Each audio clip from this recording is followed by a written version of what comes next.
Bueno, pues muchas gracias por venir aquí, los asistentes. Yo soy un poco inexperto en esto de presentar libros porque acabo de terminar la carrera y demás, pero me hace mucha ilusión y cuando me lo propusieron desde el Ayuntamiento de Tomares, pues no dudé en aceptarlo y bueno, esta mañana notaba un poco el nerviosismo de poder presentar a un autor que ha recibido también tantos premios, ¿no? Antonio es periodista, es escritor y es profesor y yo se lo decía a él mientras estábamos hablando en la previa de esta presentación, que yo creo que es una muy buena mezcla juntar a esas tres profesiones porque, como decía Diego Petersen Fara, ser periodista es ver pasar la historia con boletos de primera fila, como expresó William Allen. La educación es el medio para encontrar las respuestas a todas las preguntas y porque, como dijo Miguel de Cervantes, la pluma es la lengua del alma. Entonces yo creo que es una muy buena mezcla la de juntar a un profesional de la comunicación, del periodismo, de escritor y que también es profesor, ¿no?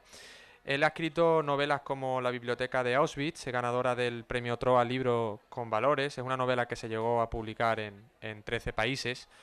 También es autor de la serie de libros infantiles Los casos del inspector Cito. Como periodista cultural ha colaborado con el periódico Fantastic Magazine, la revista Que Leer, de la que fue director en los últimos 7 años. Actualmente dirige la revista cultural Librújula y colabora en Culturas, El País, también en Heraldo Aragón y Mercurio. Por supuesto sigue teniendo tiempo para dar clases en la Universidad de Barcelona y en la Autónoma de Madrid. Y yo le quería preguntar a Antonio si se puede compaginar todo esto y si es cuestión de organización o usted tiene algún truco. Bueno, hola, buenas tardes. Se puede compaginar y no queda más remedio de compaginarlo porque en la cultura vivimos en un pluriempleo constante. En el mundo de la cultura, a mí no es verdad que no haya trabajo, hay mucho trabajo, lo que hay son pocos ingresos y por tanto uno tiene que fabricarse una especie de salario pues en base a múltiples pluriempleos que pueden ser dar unas clases, hacer un taller, hacer un artículo, en fin, combinar diferentes cuestiones, ¿no? Y sí que es cierto que al final son todas como muy fronterizas. A última hora el periodismo yo creo que te ayuda, ¿no? El periodismo es bueno, un hábito de escritura y comunicación diaria que al escritor le ayuda a tener la mano caliente y constante y entrenada, ¿no? Es una especie de gimnasio. Y al fin y al cabo la docencia no deja de ser también un acto comunicativo. Tú cuando das una clase, bueno, te planteas eh, bueno, la estructura que les vas a contar, cómo se lo vas a contar, cómo gesticulas, cómo te sientas en la clase. De alguna forma, dar clase también es un acto de comunicación, con lo cual, bueno, hay un círculo de alguna forma que ata todas las cosas, ¿no? De alguna manera yo me siento, bueno, lo que una especie de charlista, ¿no? Profesional, ¿no? Lo que decía Valle Inclán, hablaba de la gente que se gana la vida con el sudor de su lengua, ¿no? Pues yo de alguna forma es lo que hago milagrosamente. Y bueno, estamos aquí justamente para presentar el libro A Cielo Abierto, que con él ha conseguido ganar el premio Biblioteca Joven en 2017. Es un libro bueno, que cuenta las proezas de tres grandes amigos que marcaron un poco la historia de la aviación. Para quien lo lea podrá trasladarse a la Francia de los años 20, que coincide además con la era de oro de la aviación, porque fue en el periodo de entreguerra cuando se desarrolló toda la tecnología en relación con la aviación y también es una época en la que comenzaron, bueno, pues a volar las primeras aerolíneas, ¿no? Fue una época también, perdón, en la que los aviadores se atrevieron a conseguir esas hazañas y a presentar o a demostrar esas habilidades que tenían al frente de un avión, ¿no? De una avioneta. Y aquí es donde entra en juego la novela de la que nos va a hablar Antonio. Como he dicho, A Cielo Abierto cuenta esas proezas de tres grandes amigos que marcaron la historia de la aviación. Cuenta las hazañas como pioneros de la aviación de Antoine de Saint-Exupéry, que es el autor del Principito. En cierta manera es un homenaje a ese 75 aniversario del Principito. De Henri Guillamet y de Jean Mermoz. Y mi primera pregunta, Antonio, es ¿por qué te fascina este tema de la aviación? Bueno, pues posiblemente a uno le fascinan las cosas que le son inaccesibles. A mí, por ejemplo, me gusta mucho leer sobre marinos y sobre aviadores. Posiblemente porque yo soy una persona muy acobardada, tengo mucho vértigo, por ejemplo, a mí, de hecho, durante mucho tiempo ir en avión, en un avión convencional de Iberia, ya me causaba pues cierto trastorno que disimulaba lo mejor que podía.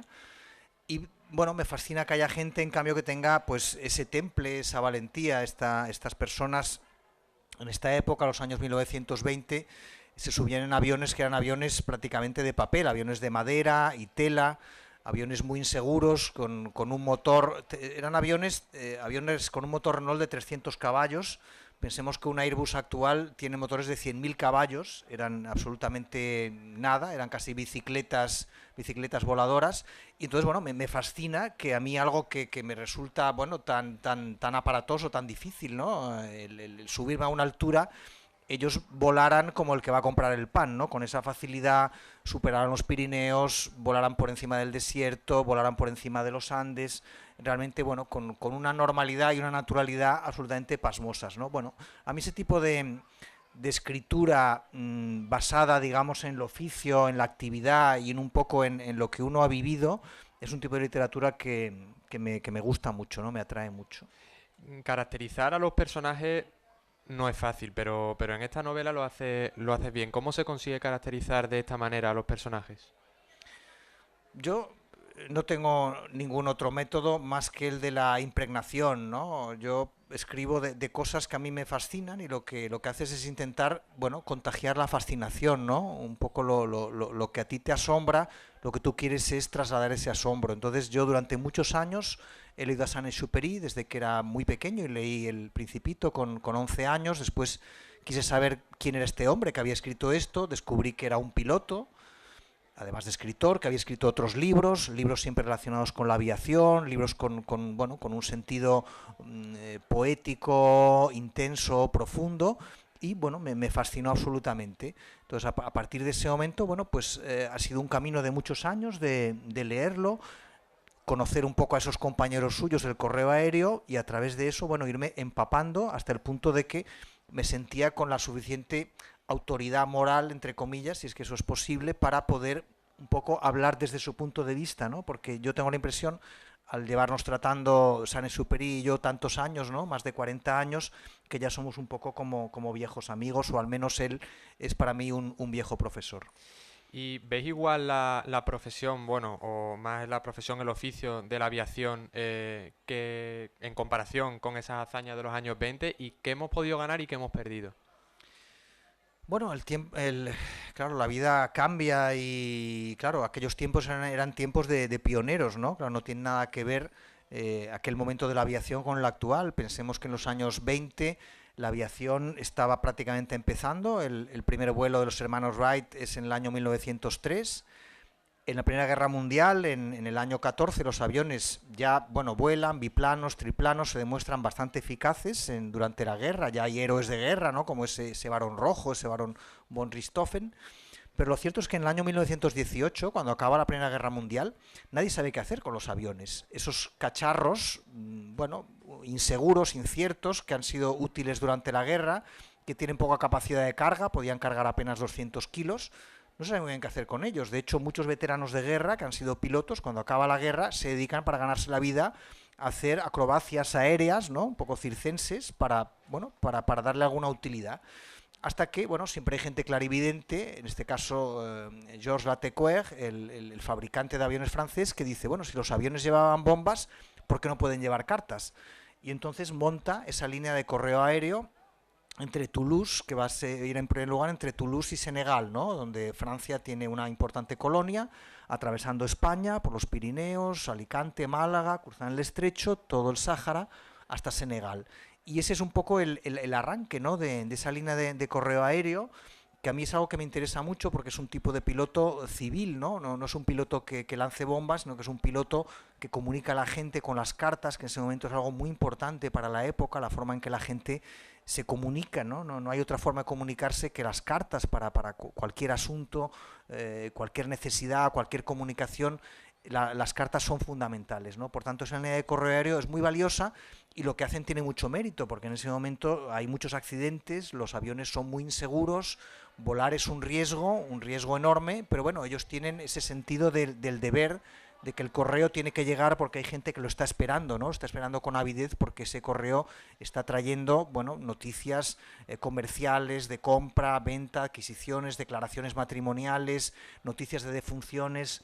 El correo realmente es muy importante y ellos, bueno, tienen la gran responsabilidad de llevarlo en sus aviones. También habla de una manera muy sutil de la amistad, del amor, de la pasión, de esos sueños imposibles.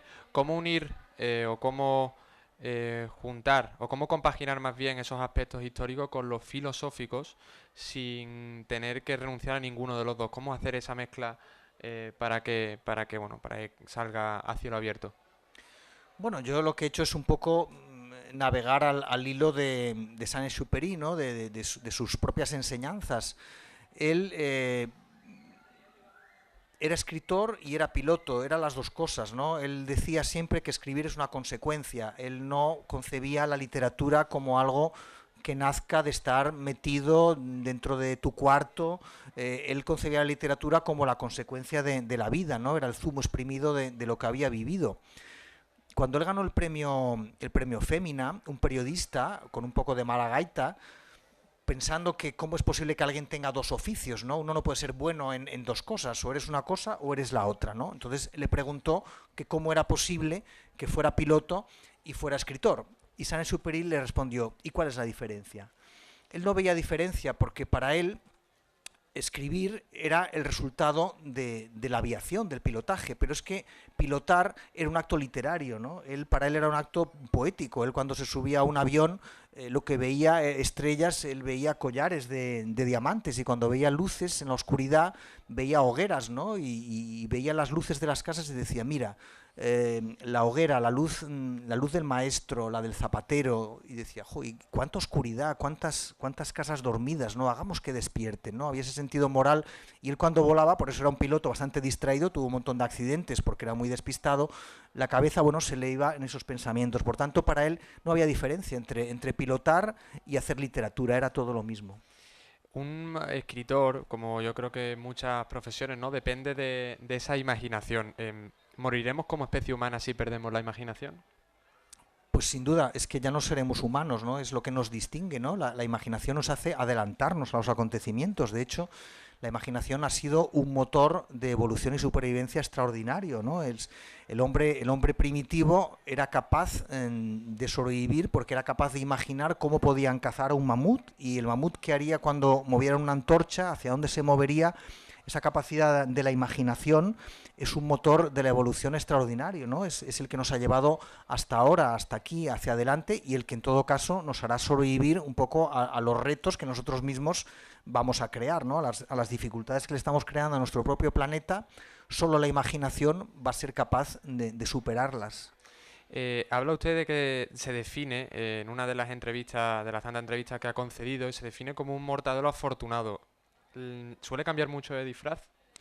Pues sí, la verdad, bueno, esto mismo, el hecho de cambiar del profesor al periodista, al escritor, pues de alguna forma vas cambiando de gabardina muchas veces.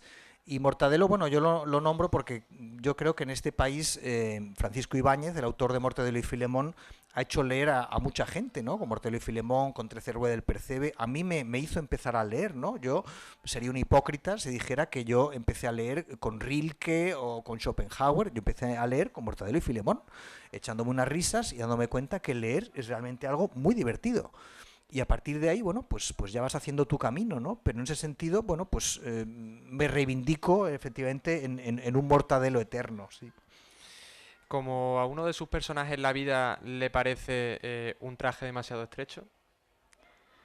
Bueno, sin duda la vida es estrecha, ¿no? La vida ya sabemos lo que es, ¿no? 4 ratitos, y de los 4, 2 estamos durmiendo, uno estamos enfadados y el otro medio no nos hemos enterado, ¿no? La vida es un traje estrechísimo. Y de ahí la gracia un poco de la literatura, de los libros, de las historias, también del cine, del teatro. Nos ensanchan la vida, ¿no? Porque no nos da tiempo de conocer tantas cosas, ¿no? Yo, gracias a los libros, he vivido cosas extraordinarias que mi pequeña vida no me hubiera permitido, ¿no? Pues yo, mira, he viajado a la Luna porque leía Julio Verne. y he cruzado el río Congo pues con Joseph Conrad en El corazón de las tinieblas. Yo he vivido cosas extraordinarias gracias a los libros, ¿no? Y en parte, bueno, pues uno escribe también un poco por agradecimiento a aquellas cosas que le han hecho la vida pues especial e importante.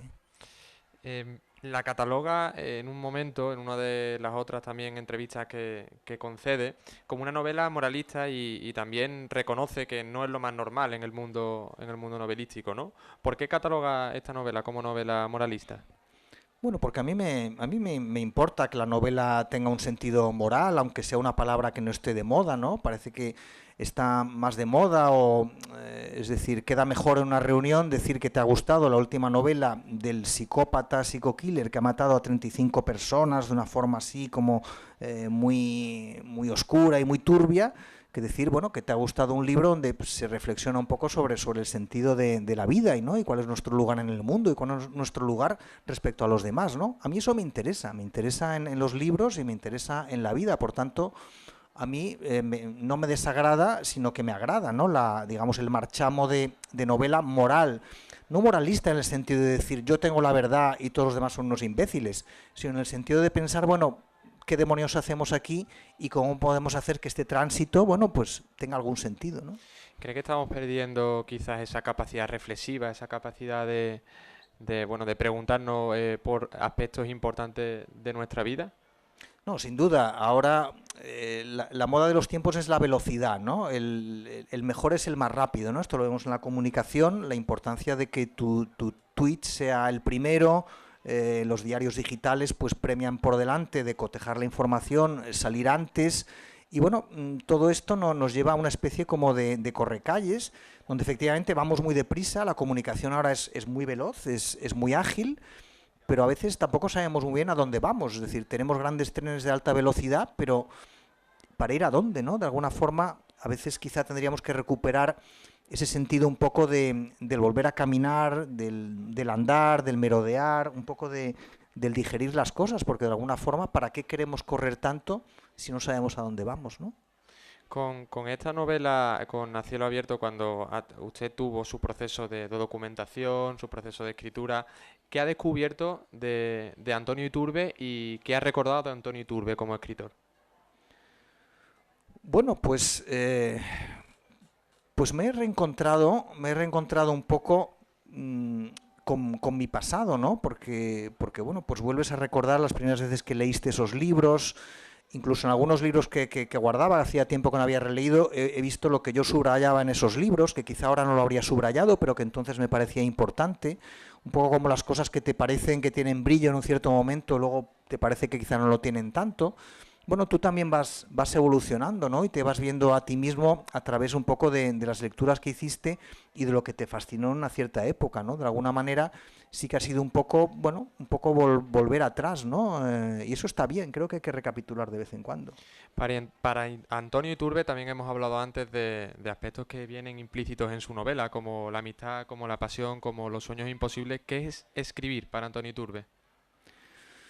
Bueno, pues para mí ya es casi como el fumar, no me puedo quitar, entonces es una pulsión, como el que tiene la pulsión de hacer puzzles o de hacer maquetas de barcos. Yo tengo la pulsión de escribir y tengo que llevar siempre una libreta, ¿no? Porque me causa nerviosismo de pensar que quizá tenga que anotar algo y no tenga dónde hacerlo. Y la verdad es que es algo que uno no sabe muy bien por qué lo haces, ¿no? Realmente hay suficientes libros publicados aquí en esta feria, hay libros suficientes para los que estamos aquí, tuviéramos lectura para los próximos 550 años. Por tanto, quizá no haría falta que alguien escribiera algo más, al menos durante los próximos 80 o 90 años. Pero, sin embargo, es algo que te supera, ¿no? De repente, no sé, yo a veces pienso que escribo porque quiero parar un poco el tiempo de las cosas, ¿no? Esto que decíamos, esta vida tan menor, tan pequeña, tan fugaz. Cuando escribes tienes la vana esperanza de que esa idea, ese momento de brillo, lo puedas colocar en el papel, pegarlo ahí, ¿no? Como si pegaras una mariposa disecada y permaneciera para siempre, ¿no? Entonces esa idea posiblemente banal e imposible, ¿no? De parar el tiempo, parar las cosas y que queden ahí. Bueno, pues es una ilusión que permanece en ti y escribes y escribes y escribes con la esperanza de que las cosas pues no se pierdan, ¿no? En el olvido. Antonio Iturbe, el escritor, empieza a leer El Principito con 11 años y lo va leyendo en distintas épocas de su vida. ¿Qué le ha aportado el haber leído El Principito en esas distintas épocas de su vida a cielo abierto? Bueno, pues lo ha aportado todo realmente, ¿no? A cielo abierto, como diría Saint-Exupéry, es una consecuencia, ¿no? De esa lectura, efectivamente. Cuando yo tenía 11 años y en el colegio, pues esa profesora, ¿no? En ese año donde todo cambió, debía ser eso el año 70 y algo, ¿no? 76 o así, justo había muerto Franco, hacía muy poco. Y de repente hubo un verano en que desaparecieron aquellos profesores con aquellos trajes anticuados y bueno, con aquella cosa autoritaria, y aparecieron, bueno, los profesores barbudos, melenudos. Yo de repente apareció una profesora con un pelo rizado increíble, así súper afro, y con un bolso de flecos, y de ese bolso sacó un ejemplar del Principito. Yo al principio, bueno, tenía 11 años, quizá no entendí muy bien qué demonios era aquel niño que había caído de un asteroide en medio del desierto y pedía un cordero. No entendía quizá muy bien, pero hubo algo ahí que me magnetizó, ¿no? Que me hipnotizó de ese libro, ¿no? El pozo, por ejemplo, a mí el pozo es algo los pozos me hipnotizan. Y bueno, con el paso de los años volví a leer ese libro, fui entendiendo otras cosas, de alguna forma fui buceando en el libro, y al paso de diferentes edades he ido leyendo el libro y siempre me ha ido aportando algo, ¿no? Incluso en esos días a veces un poco turbios que tienes, un poco que no sabes por dónde tirar, pues siempre cogías El Principito, leías unas páginas y allí había algo en lo que te sentías identificado, ¿no? Había algo escrito para ti en ese libro, ¿no? Y la verdad es que me ha hecho mucha compañía a lo largo de todos estos años, y a cielo abierto pues es una consecuencia, ¿no? Es una devolución de agradecimiento y de contar pues la vida de ese Antoine de Saint-Exupéry, al cual quizá el éxito excesivo del Principito ha eclipsado el resto, y mucha gente conoce el Principito pero no conoce el resto de sus libros. Tierra de Hombres es un libro maravilloso de sus aventuras de aviación. Piloto de guerra es una reflexión sobre la guerra, sobre el antimilitarismo extraordinaria. En fin, Vuelo Nocturno, Correo del Sur. Bueno, son libros muy interesantes que quizá a la luz del Principito los ha dejado un tanto cegados, ¿no? Y de alguna forma yo quería homenajear todo eso, recuperarlo y que no se lo llevara al viento dentro de mi modestia, ¿no? En pleno siglo XXI, ya en 2018, ¿cree usted que a los adultos de hoy en día nos hace falta un poco de niñez? Totalmente. Es que los niños tienen cosas extraordinarias, ¿no?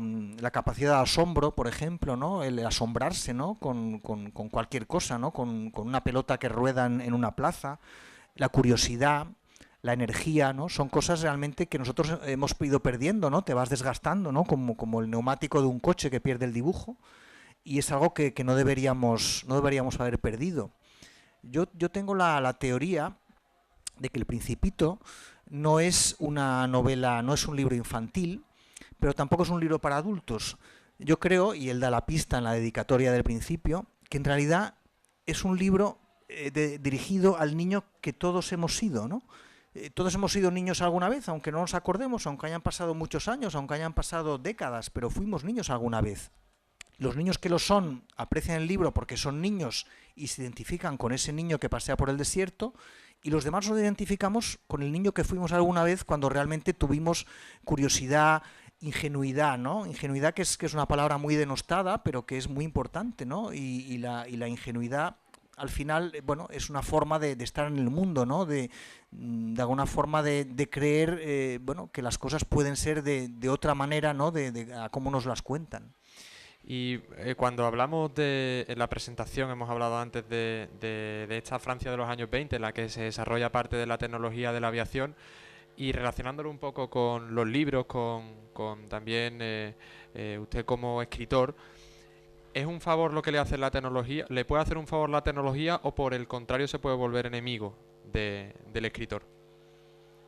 Bueno, la tecnología ya sabemos lo que es, ¿no? Es una herramienta al final, no es un buen animal, ¿no? Cuando hay estas discusiones, Twitter es bueno, es malo, Internet es bueno, es malo, la tecnología nunca es buena ni mala, es el uso que nosotros le damos, ¿no? Al final es como la propia escritura, ¿no? El propio libro, ¿no? Los libros no son buenos ni son malos. Hay un discurso sobre los libros que es que los libros tienen magia. Entonces los libros hacen a la gente mucho más buena de lo que es, y las personas que leen libros, esa magia que les impregna los hace volverse buenas personas. Y es un discurso absurdo, eso sí que es un discurso cursi y ridículo, porque Joseph Goebbels, por ejemplo, el nazi, era un gran lector. Hitler era un gran lector. Todavía hay 4.000 ejemplares de la biblioteca de Hitler en la biblioteca del Congreso de Washington. Stalin era un gran lector, le gustaba incluso la poesía. El tipo que asesinó a John Lennon lo encontró la policía después de pegarle 4 tiros a John Lennon leyendo El guardián entre el centeno, sentado en el bordillo. No le sentó nada bien la literatura ni lo hizo mejor persona, está claro. Los libros no te hacen mejor persona por leerlos. Los libros son una herramienta como lo es la tecnología, y nosotros decidimos qué hacer con las herramientas. Tú con un hacha puedes decidir, bueno, cortar leña para hacer una hoguera para que se caliente tu familia, o cortar el cuello al vecino. Tú decides qué hacer con la herramienta. La tecnología es una herramienta, pero está en nosotros el decidir qué hacemos con ella.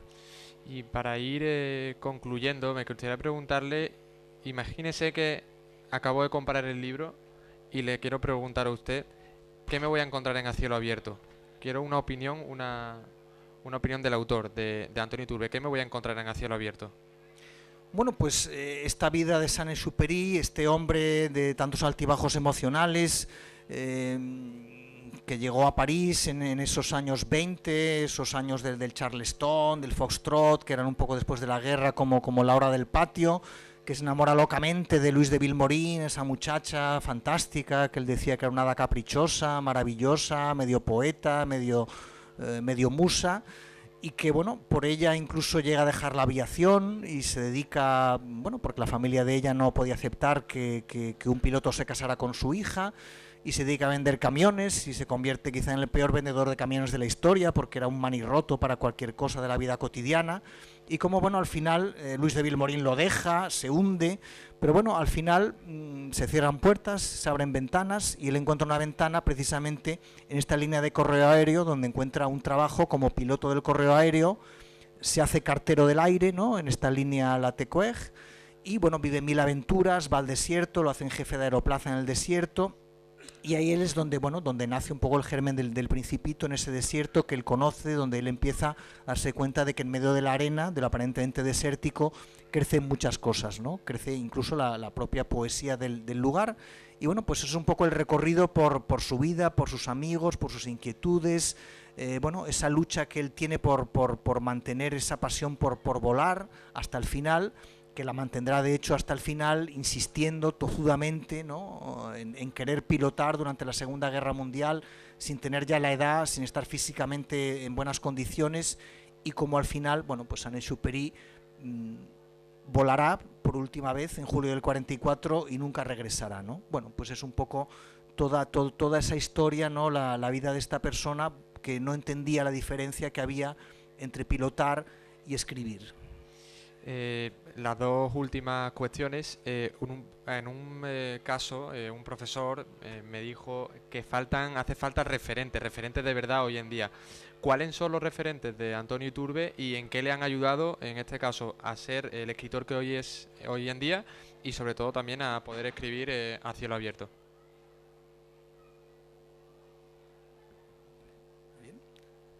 Pues, bueno, pues la verdad es que el tema de los referentes actuales no es fácil, ¿no? Porque uno siempre tiende a agarrarse un poco a los referentes de lo ya publicado, de lo ya transcurrido, de lo ya sucedido, ¿no? Pero bueno, yo creo que sigue habiendo gente que en pequeños lugares, en pequeñas cosas, sigue realmente haciendo tareas importantes, ¿no? En pequeñas ONGs, en pequeñas escuelas, profesores. Yo el otro día hablaba con una maestra, ¿no?, allí en un sitio cerca de Barcelona. Llegó a una escuela donde no se leía nada, es una escuela, bueno, en un barrio bastante deprimido de la ciudad de Tarrasa.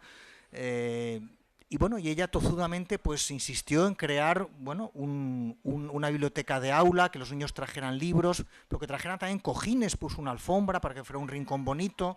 Cada día se lee, ella leía, los demás leían, debatían sobre los libros, montaron un club de lectura. y ahora ese colegio, 5 años después, está en los ratios de lectura más altos de Cataluña y uno de los más altos de España, ¿no? Realmente, bueno, es un pequeño milagro, ¿no? Hay gente que hace pequeños milagros. Para mí esta profesora es una heroína contemporánea, ¿no? La gente que trabaja en ese alrededor suyo para hacer un poco que el jardincito, ¿no?, que tienes a tu alrededor florezca, ¿no? Bueno, yo, para mí, más que grandes referentes y grandes políticos o pensadores o filósofos, es esa gente normal, esa gente de la calle que trabaja porque a su alrededor algo bonito nazca, ¿no? No sé si alguien de los asistentes quiere preguntarle algo. No estaba preparado, de hecho, no sé si se puede preguntar, pero si alguien ¿Por qué no? del público querría preguntarle algo al autor o podemos ir concluyendo. Bueno, y ya por último, porque también ha comentado antes el tema de que leer es divertido, ¿cómo decirle a un chico que está entrando en la universidad que leer es divertido y sobre todo que leer este tipo de novelas que hoy en día a lo mejor no están, quizás están de moda en algún tipo de público? ¿Cómo decirle que es divertido leer? La velocidad solamente se demuestra andando, es decir, no podemos decirles divertido leer, tenemos que leer con él, leerle en voz alta si hace falta y leerle algo que realmente le motive y le resulte divertido, es decir, tenemos que demostrarlo pericialmente, ¿no? Hay montones de libros, hay que saber, cada chaval es distinto, un poco lo que le puede interesar en cada edad. Hubo una moda aquí en España hace unos años del libro de valores, del libro de los padres divorciados, de la muerte del abuelito, del niño inmigrante, que hombre, está muy bien que haya libros de valores, pero yo creo que cuando son las 9 de la noche, el niño viene de todo el día en el colegio, 5 actividades extraescolares, creo que también hay que darle libros que sean efectivamente entretenidos, divertidos, es decir, la literatura por la literatura en sí misma, ¿no? El placer de la evasión y de la imaginación. Yo creo que se pueden buscar también lecturas, ya digo, yo por ejemplo en mi época fueron los cómics, ¿no? Mortero y Filemón, Tercero del Percebe, pero también La familia Ulises, El Tebeo, bueno, todos estos cómics, luego pasé a los superhéroes, y ya luego fui pasando a las novelas de Nick Blyton, Los Cinco, Los Siete Secretos, ya fui pasando ya a Frederick Forsyth, bueno, fui como quemando etapas, ¿no? Hasta, bueno, pues llegar a leer cualquier cosa, ¿no? De alguna forma creo que lo que hay que hacer es leer con ellos, leer en voz alta y sobre todo, bueno, pues demostrar la velocidad andando y leyendo.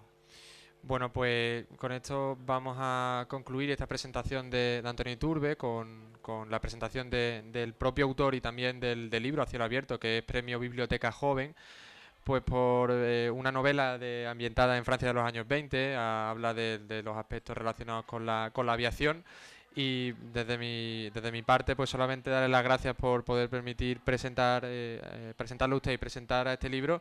Y bueno, ya cuando me lea al libro al completo, la novela al completo, le comentaré y seguro que podemos charlar sobre ello. Muchísimas gracias a todos los que habéis estado aquí, a todos los que estáis aquí durante la Feria de Tomares, pero también en especial a usted por poder dedicarnos un poco de su tiempo y contarnos lo que es A cielo abierto, y espero que quien lo compre que le guste y lo disfrute. Muchísimas gracias. Gracias, buenas tardes.